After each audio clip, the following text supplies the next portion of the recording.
आज से हम लोग भौतिकी में, फिजिक्स में पहला लेसन हिंदी मीडियम से शुरू कर रहे हैं। कल वाला मैंने जो डाला था वो सीबीएसई के लिए है।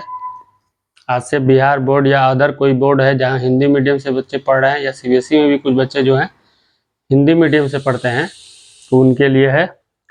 आप सभी का मेरे चैनल में स्वागत है। और जब हमारी टीचिंग अच्छी लगे तो जिसको लाइक, शेयर और सब्सक्राइब जरूर करिए। तो पहला हम लोग को स्थिर वैद्युतिकी में पढ़ना है। इसमें पहला जो टॉपिक है हमारा आवेश।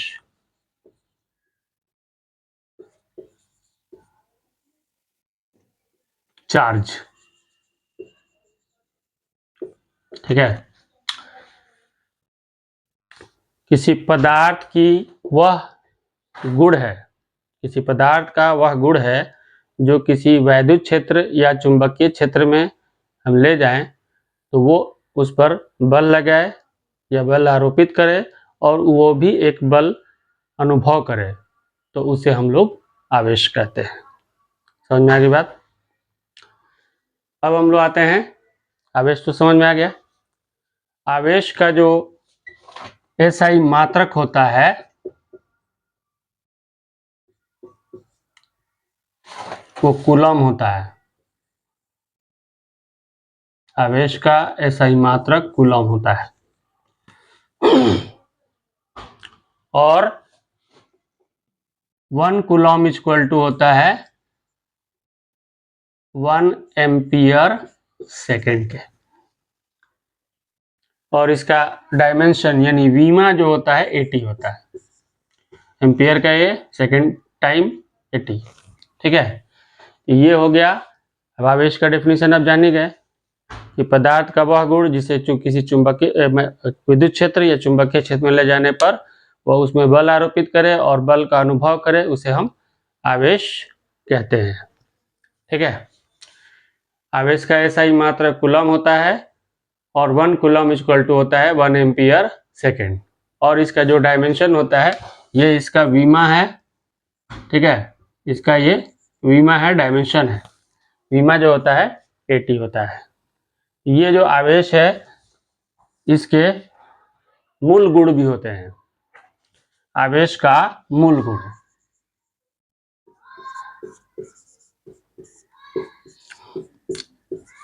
आवेश का मूल गुण, ठीक है। तो आवेश का एक एक करके हम इसको डील करेंगे। आपको पहला जो गुण है आवेश का, आवेश एक अदिश राशि है।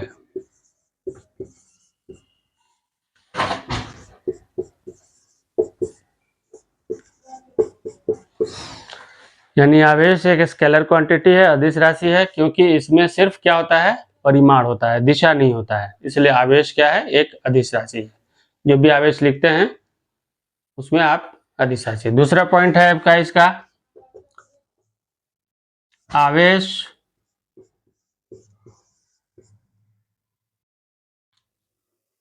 द्रव्यमान से संबंधित रहता है। द्रव्यमान से संबंधित रहता है।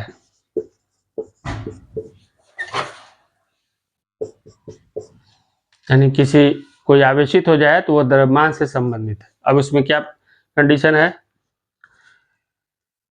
जो पॉजिटिव हो जाए यानी धनात्मक आवेश हो जाए तो उसका द्रव्यमान घटता है। द्रव्यमान घटता है। जो पॉजिटिव होता है उसका द्रव्यमान क्या हो जाता है, घट जाता है। उसका कार्यफलन भी घट जाता है। उसका कार्यफलन घटता है। उसका कार्यफलन घटता है। इसके पीछे रीजन आप जान रहे हैं कि कोई भी पदार्थ का परमाणु जब कहीं से चार्ज हो जाता है और चार्ज होने के बाद उसके आउटर मोस्ट यानी बाहरी कक्षा के इलेक्ट्रॉन उसके पोटेंशियल बैरियर को पार करके निकल जाते हैं, तो एक इलेक्ट्रॉन अगर निकलता है तो एक इलेक्ट्रॉन का द्रव्यमान जो होता है वो कितना होता है, 9.1 × 10⁻³ kg। ये एक इलेक्ट्रॉन इतना द्रव्यमान लेकर चला गया तो इसका द्रव्यमान क्या हो गया, पॉजिटिव चार्ज हो, जिसमें से आप जान रहे हैं कि चार्ज का कंसेप्ट क्या है। चार्ज का कंसेप्ट जो है किसी पदार्थ में इलेक्ट्रॉन की कमी हो जाना या किसी पदार्थ में इलेक्ट्रॉन की अधिकता हो जाना। तो जिसमें कमी होता है वो धनात्मक आवेशित हो जाता है और जो इलेक्ट्रॉन ग्रहण कर लेता है यानी अधिक हो जाता है वो क्या हो जाता है, ऋणात्मक आवेश हो जाता है। तो ये लेकर चला गया धनात्मक आवेश, यानी एक इलेक्ट्रॉन पर जो द्रव्यमान है 9.1 × 10⁻³ kg ये लेकर चला गया, तो उस जो पॉजिटिव हुआ आवेश वाला वो क्या हो गया, उसका द्रव्यमान घट गया, इसलिए उसका कार्य फलन घट जाता है। दूसरा है कि अगर जो निगेटिव हुआ तो उसका द्रव्यमान जो है बढ़ जाता है। ये ऑब्जेक्टिव में आपको पूछा जा सकता है बिहार बोर्ड में, द्रव्यमान बढ़ता है उसका जो निगेटिव हो जाएगा। तो जाहिर सी बात है जो निगेटिव जिसका द्रव्यमान बढ़ता है तो उसका कार्य फलन भी क्या हो जाएगा, बढ़ जाएगा। कार्य फलन भी आपको बढ़ जाएगा, बढ़ता है। ये तो दूसरा पॉइंट हो गया कि आवेश द्रव्यमान से संबंधित है, यानी किसी कण का अगर पॉजिटिव आवेश है तो उसका द्रव्यमान घट गया, उसका कार्यफलन भी घट गया, और किसी कण का नेगेटिव आवेश है तो उसका द्रव्यमान बढ़ गया और उसका कार्यफलन भी बढ़ गया। थर्ड पॉइंट, आवेश किसी भी पदार्थ का जो आवेश है संरक्षित रहता है। कोई भी पदार्थ का जो आवेश है संरक्षित रहता है।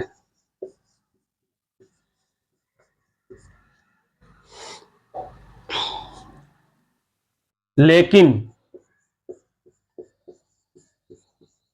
द्रव्यमान संरक्षित नहीं रहता है। आवेशित पदार्थ का द्रव्यमान संरक्षित नहीं रहता है इसमें,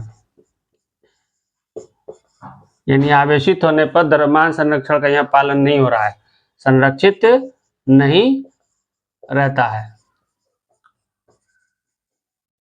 ठीक है, आवेश संरक्षित रहेगा लेकिन द्रव्यमान, अब कोई चार्ज हो गया प्लस क्यू, एक चार्ज हो गया माइनस क्यू, कुल आवेश plus Q plus minus Q, है ना, कांस्टेंट रहता है ना, फिक्स रहता है। तो आप जाहिर सी बात है कि इसका रिजल्ट हम निकालेंगे तो हमारा 0 आएगा। ये यहाँ पर क्या हो जाएगा, संरक्षित है, ये कहने का मतलब कांस्टेंट आ गया, नियतांक आ गया, संरक्षित हो गया। लेकिन द्रव्यमान संरक्षित नहीं है। अब आपके सामने अभी मैंने बताया कि जो पॉजिटिव हो गया उसका द्रव्यमान घट गया, जो निगेटिव हो गया उसका द्रव्यमान बढ़ गया। तो आप दोनों को प्लस को और माइनस को करिएगा तो उसमें से एक डिफरेंस आ जाएगा, तो कहाँ है, कांस्टेंट 0 नहीं आएगा। तो आवेश का द्रव्यमान, आवेश किसी पदार्थ का आवेश संरक्षित तो रहता है लेकिन उसका द्रव्यमान संरक्षित नहीं रहता है।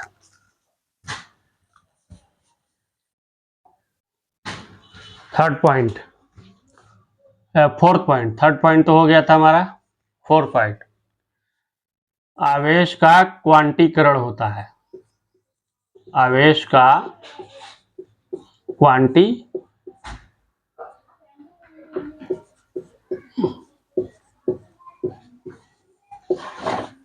होता है।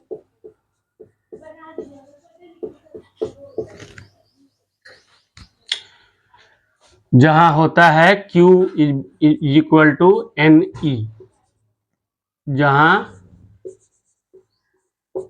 N बराबर होता है कोई पूर्णांक इंटीजर और E बराबर होता है मूल चार्ज। एक इलेक्ट्रॉन या प्रोटॉन पर जो मूल चार्ज होता है 1.6 × 10⁻⁻19 कूलम।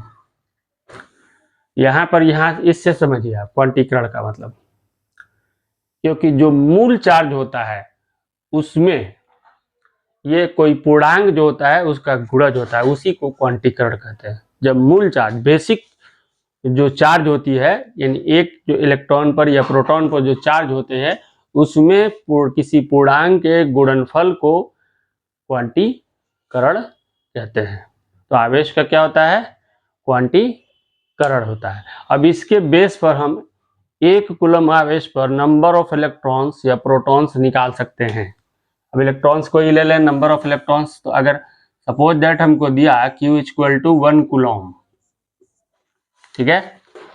अब इस फॉर्मूले में आए हम लोग, यहाँ क्या लिखेंगे, 1 equal to n e, e equal to आपका हो जाएगा 1 बाई एन, हमको क्या निकालना, एन निकालना, सॉरी एन निकालना, ई तो हमको मालूम है आपको, 1.6 गुणे 10 पावर माइनस 19।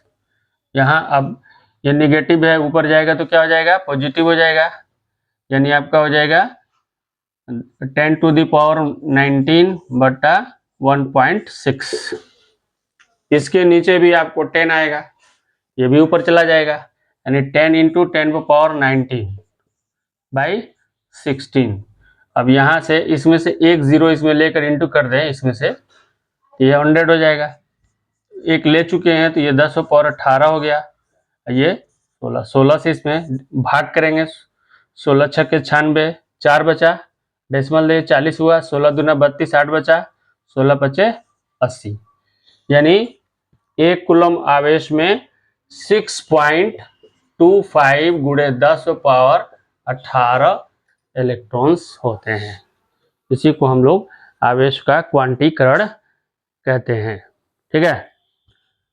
ये तो चौथा नंबर थोड़ा हमको डिटेल में समझाना पड़ा, इसे समझ लीजिए आप।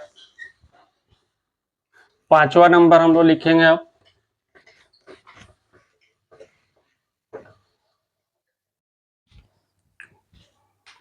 पांचवा नंबर जो है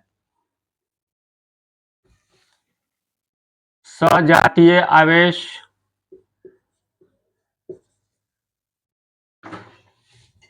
सजातीय आवेश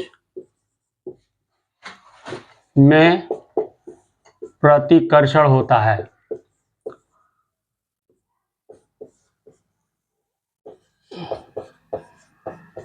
सजातीय आवेश में प्रतिकर्षण होता है, जबकि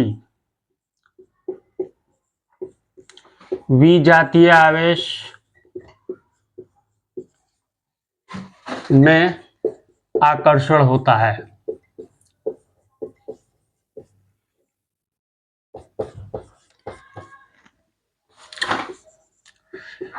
यानी दो पॉजिटिव चार्ज एक दूसरे के नजदीक हम लाए तो इनमें विकर्षण, रिपल्सन होगा, यानी एक दूसरे को ये दूर हटाएंगे, ये एक दूसरे को दूर हटाएंगे, ये वाला इस पर फोर्स लगाएगा और ये वाला इस पर फोर्स लगाएगा। मान लीजिए कि ये वाला इस पर फोर्स लगा रहा है ना, F12 मान लीजिए, और ये वाला इस पर फोर्स लगा रहा है तो F21। चाहे दो निगेटिव से भी दिखाएं तो वही चीज आपको देखने को मिलेगा, क्योंकि दोनों क्या है, सजातीय है, और एक पॉजिटिव और एक निगेटिव जब नजदीक लाएंगे तो इनमें क्या होगा, आकर्षण होगा, ठीक है, यानी एक दूसरे की ओर जाएंगे, ये आकर्षित होंगे। तो सजातीय आवेश में प्रतिकर्षण होता है, जबकि विजातीय आवेश में आकर्षण होता है। छठा पॉइंट है आवेशित कण, यानी कोई पदार्थ आवेशित हो जाता है जो एक्सेलरेट है, त्वरित है। आवेशित कण जब त्वरित होता है, एक्सेलरेट होता है,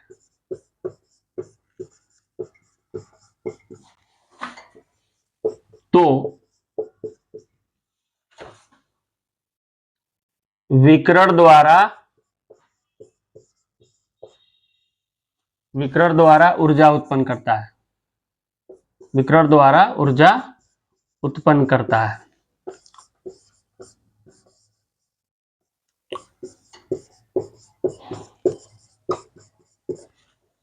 ठीक है, कोई आवेशित कण जो अगर जब त्वरित हो जाता है तो वो विकिरण द्वारा ऊर्जा उत्पन्न करता है। ठीक है, अब इसमें यह है कि अगर V बराबर 0 है और Q जो है पॉजिटिव है ना, यहाँ पर सिर्फ वैद्युत क्षेत्र उत्पन्न होगा, वैद्युत क्षेत्र उत्पन्न होगा। अगर V बराबर कांस्टेंट है, कांस्टेंट, ठीक है, यानी नियतांक, स्थिरांक, Q पॉजिटिव, तो इस कंडीशन में सिर्फ वैद्युत क्षेत्र और चुंबकीय क्षेत्र उत्पन्न करता है। और अगर V बराबर नॉट जीरो है, यानी V जो है जीरो के बराबर नहीं है, तो Q पॉजिटिव इसमें E, B और विकिरण द्वारा ऊर्जा उत्पन्न करता है, ठीक है, ऊर्जा उत्पन्न करता है। समझ में आई बात? 3 कंडीशन है आपको। अगर V बराबर 0 है तो सिर्फ विद्युत क्षेत्र उत्पन्न होता है, E द्वारा विद्युत क्षेत्र को हम दर्शाते हैं। अगर V कांस्टेंट है तो सिर्फ विद्युत क्षेत्र और चुंबकीय क्षेत्र दोनों उत्पन्न कर रहा है, B द्वारा हम चुंबकीय क्षेत्र को दर्शाते हैं। अगर V जो 0 के बराबर नहीं है तो उस कंडीशन में E और B दोनों उत्पन्न होता है और साथ में विकिरण द्वारा ऊर्जा उत्पन्न होता है।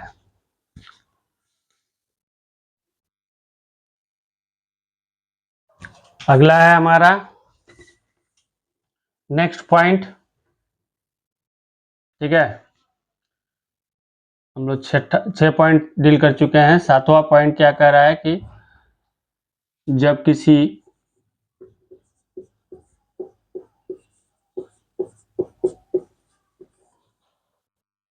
चालक को आवेशित करते हैं, यानी आवेश देते हैं, किसी सप्लाई से जोड़कर हम लोग आवेश देते हैं, आवेशित करते हैं,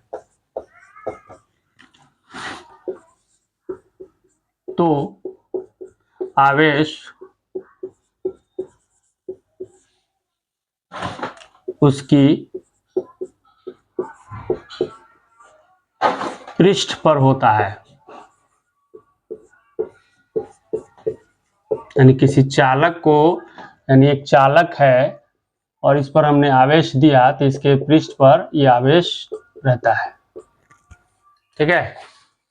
लेकिन कोई कुचालक पदार्थ है, यानी इंसुलेटर और, है ना, कुचालक पदार्थ है, उसमें जब हम आवेश देते हैं तो जहां है वही रहेगा, यानी माना जाता है कि वहां पर आवेश उसके भीतर रहता है, ठीक है। तो इसमें 2 कंडीशन है। अगर हम आवेश दे रहे हैं तो उस कंडीशन में क्या होता है कि वो चालक में क्या रहता है, उसकी सतह पर रहता है, यानी उसके सरफेस पर रहता है, पृष्ठ पर रहता है। और अगर किसी को कुचालक को दे रहे हैं तो उसके भीतर रहता है, ठीक है। 8वां पॉइंट है आपका आवेश का परीक्षण, यानी सही से जो आवेश का हम परीक्षण करते हैं वह केवल विजातीय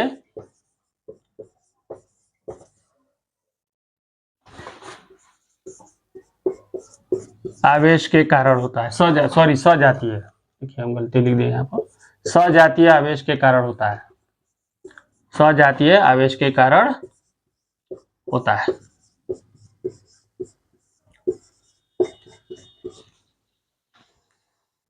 ठीक है। आवेश का परीक्षण सजातीय आवेश, केवल सजातीय आवेश के कारण होता है, विजातीय आवेश के कारण नहीं होता है। जैसे बेंजामिन फ्रैंकलिन जो एक साइंटिस्ट थे, उन्होंने ही 2 प्रकार के आवेश का नाम दिया, एक धनात्मक आवेश और एक ऋणात्मक आवेश। तो जैसे अगर हम सिल्क से 2 छड़ ले लें और दोनों कांच के छड़ को, ग्लास रॉड को सिल से रगड़ते हैं और दोनों कांच के रॉड को रगड़ने के बाद एक दूसरे के नजदीक ले जाएंगे तो देखेंगे कि दोनों में एक दूसरे को प्रतिकर्षण होता है।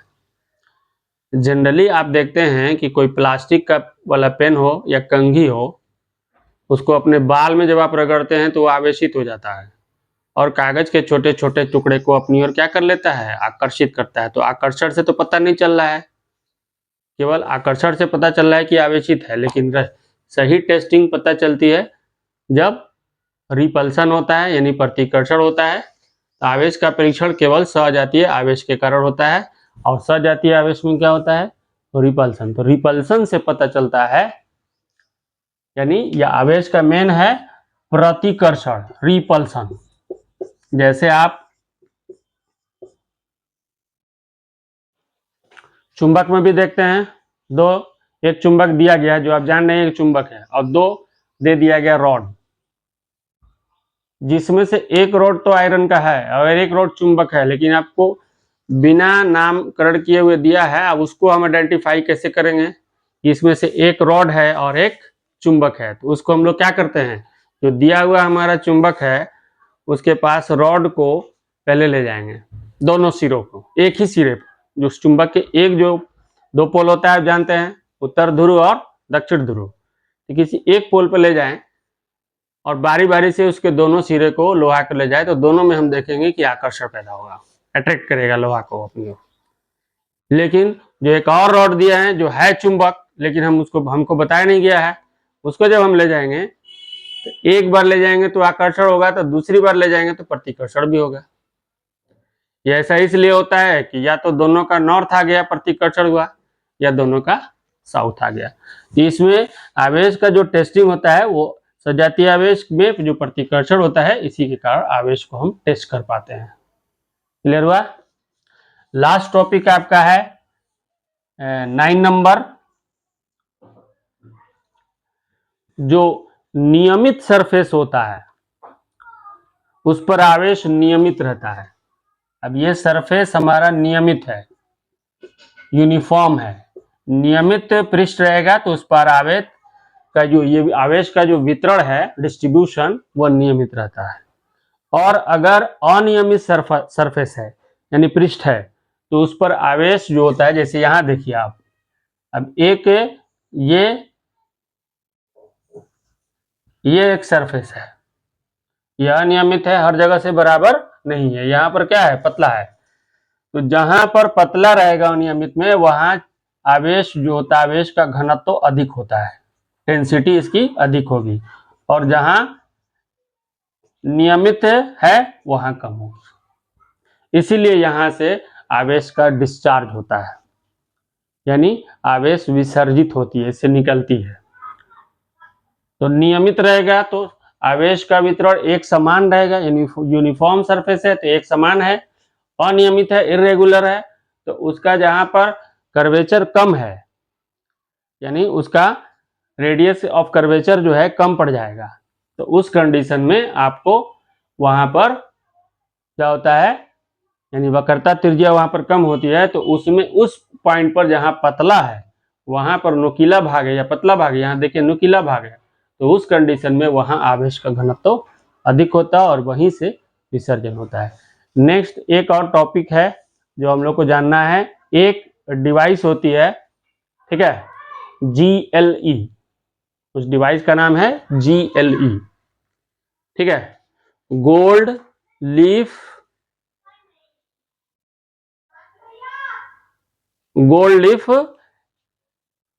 इलेक्ट्रोस्कोप, पूरा नाम है उसका गोल्ड लीफ इलेक्ट्रोस्कोप। तो इस डिवाइस, यही एक डिवाइस है जो बताती है कि कोई मटेरियल जो है चार्ज है या नहीं। तो उसका मैं फिगर बनाकर नेक्स्ट टॉपिक में डालता हूं।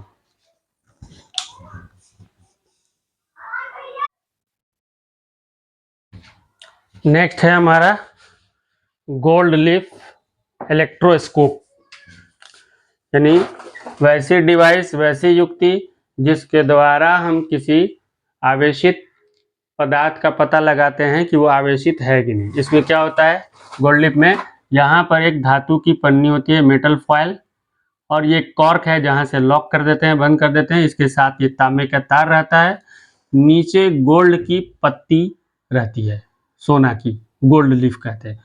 और ये पूरा जो सिस्टम है एक कांच के जार में बंद रहता है, यानी ग्लास जार में। जैसे ही कोई आवेशित चार्ज वाला जो आवेशित है, अब उसको चार्ज किया है कि नहीं, लेकर गए इसके नज़दीक यहाँ पर लाए, तो ये चार्ज जो है यहाँ से डिस्ट्रीब्यूट होना शुरू होता है।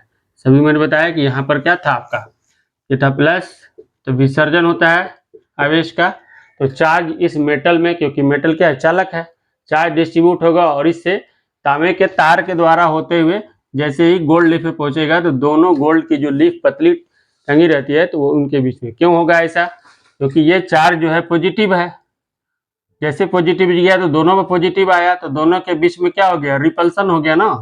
यहाँ पर क्या पैदा हुआ, रिपल्सन, यानी प्रतिकर्षण पैदा हो गया। ये प्रतिकर्षण, क्योंकि अभी आपको बताया था मैंने कि सजातीय आवेश में क्या होता है, प्रतिकर्षण होता है। तो दोनों सजातीय है, प्लस प्लस है, इसलिए यहाँ प्रतिकर्षण और दोनों लीफ लगे। तो गोल्ड GLE या गोल्ड लीफ इलेक्ट्रोस्कोप एक ऐसा डिवाइस है जो किसी आवेशित पदार्थ में मौजूद आवेश का बताता है। क्लियर है, उसी को हम गोल्ड लीफ इलेक्ट्रोस्कोप कहते हैं।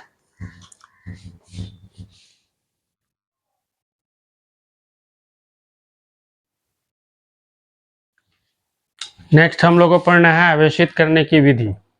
तो आवेशित करने की 3 विधि है।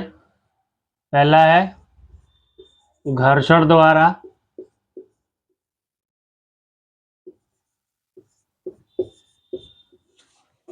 बाई फ्रिक्शन,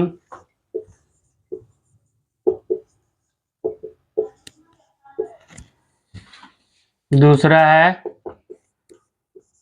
चालन द्वारा,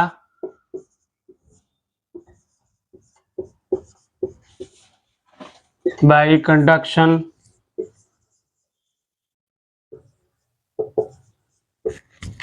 और तीसरा जो है वो प्रेरण द्वारा।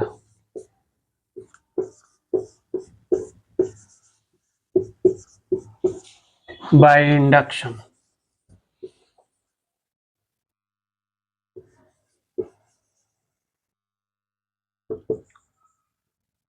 ठीक है, यानी चार्ज को हम किस चीज को आवेशित करना है, चार्ज करना है, तो हम 3 तरह से चार्ज कर सकते हैं। पहला है घर्षण द्वारा। तो घर्षण में क्या करते हैं, ये एक ग्लास रॉड है और ये एक सिल्क क्लॉथ है, सिल्क का यानी रेशम का कपड़ा है। अब दोनों को आपस में, दोनों को क्या किया मैंने, रगड़ दिया, बाय रबिंग। यहाँ घर्षण करने का मतलब क्या होता है, रगड़ना एक दूसरे को। जैसे रगड़ा गया तो ये ग्लास रॉड जो पहले हमारा, अगर मान लीजिए कि ये ग्लास रॉड था, ये सिल्क का कपड़ा था हमारा, पहले क्या था, अनावेशित था, अनचार्ज था, इस पर कोई चार्ज नहीं था। जैसे हमने रगड़ दिया, रगड़ने के बाद इस पर धनात्मक आवेश हो जाता है, उतना ही मात्रा में इस पर ऋणात्मक आवेश पैदा हो जाएगा। तो इस विधि को हम लोग कहते हैं घर्षण द्वारा आवेशित करना। और इस प्रकार का जो चार्ज होता है वो बोलते हैं स्थिर वैद्युतिकी से जो चार्ज होता है, स्थिर आवेश, है ना, स्टिल चार्ज, यानी उसमें चार्ज जाकर फिक्स हो गया, रह गया उसमें।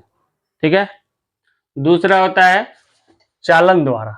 चालन में क्या होता है कि एक आवेशित पदार्थ ले गए हम, जो चार्ज है हमारा, जैसे अभी हमने देखा GLE गोल्ड लीफ इलेक्ट्रोस्कोप में क्या था, यह आवेशित था, और यहाँ पर एक मेटल फॉयल था, यहाँ पर जब हमने इसको टच किया, इसमें क्या किया जाता है, इसको टच किया जाता है, यानी इसको एक कांटेक्ट में ला जाता है। तो अब इसमें से चार्ज जो है इसमें जाएगा, इसमें चार्ज चला जाएगा। ये शर्त ये है कि ये कंडक्टर होना चाहिए, कंडक्टर होगा तभी ये चार्ज, क्योंकि कंडक्शन हो रहा है।